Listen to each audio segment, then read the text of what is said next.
बदलापूरमध्ये दोन पीडित अल्पवयीन मुलींवर सुरक्षा रक्षक आणि स्वच्छता रक्षक यांनी मिळून अत्याचार केल्याची धक्कादायक घटना समोर आली आहे। या घटनेची वेळेवर दखल घेणं गरजेचं होतं, जी घेतली गेली नाही।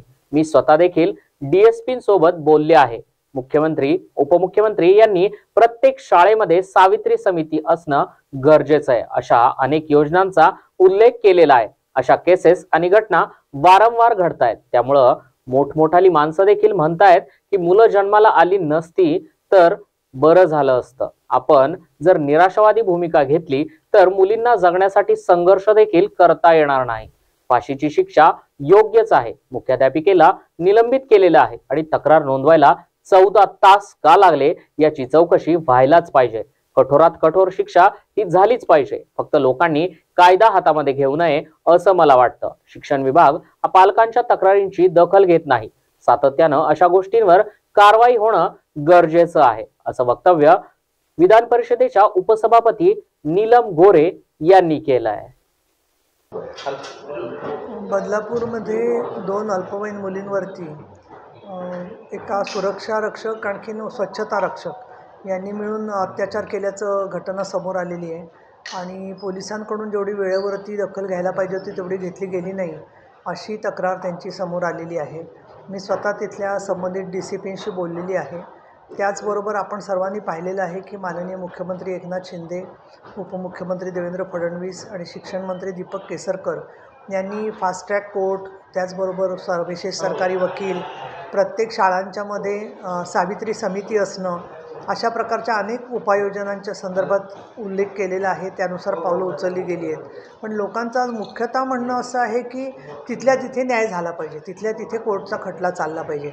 तर मी इथे सांगू इच्छिते की अशा केसेस आणि अशा घटना वारंवार घडत आहेत।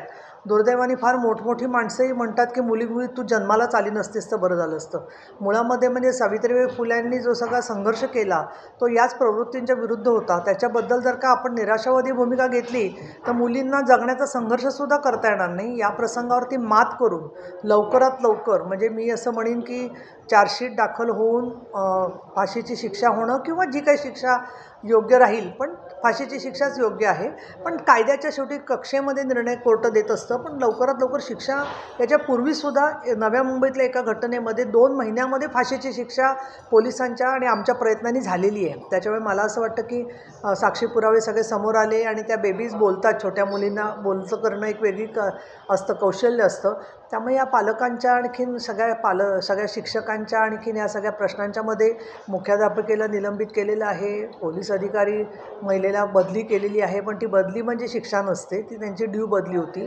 त्यामुळे त्यांची बदली होण्याच्या बरोबर चौकशी होऊन त्यांनी काय एवढी दिरंगाई केली, 14 तास का लागले तक्रार नोंदवायला, याच्याबद्दलचं सुद्धा चर्चा होणं गरजेचं आहे। आणि कठोरात कठोर शिक्षा यांना झाली पाहिजे। फक्त लोकांनी अशा पद्धतीने स्वतः कायदा हातात घेऊ नये असं मला त्यांना आवाहन करावंसं वाटतं। आणि त्याचबरोबर मी विधान परिषदेमध्ये गेले 22 वर्ष काम करते, तर शिक्षण विभागाच्या संबंधित पेरंट टीचर्स अशा असोसिएशन असतात प्रत्येक शाळेमध्ये तुकडीनिहाय।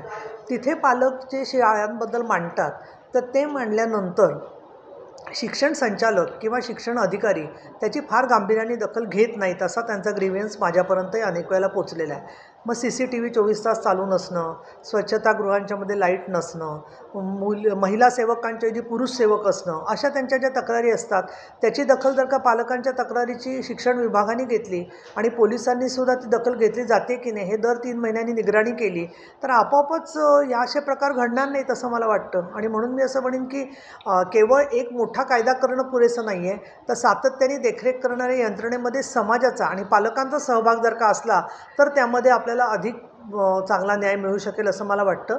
आणि या सगळ्या घटनांमध्ये आरोपी जो आहे तर त्याला आता तर शिक्षा झालेली आहे, पण आता तर त्याला अटक झालेली आहे, परंतु कुठल्याही परिस्थितीत त्याला जामीन मिळता कामा नये हे सुद्धा फार आवश्यक आहे असं मला वाटतं।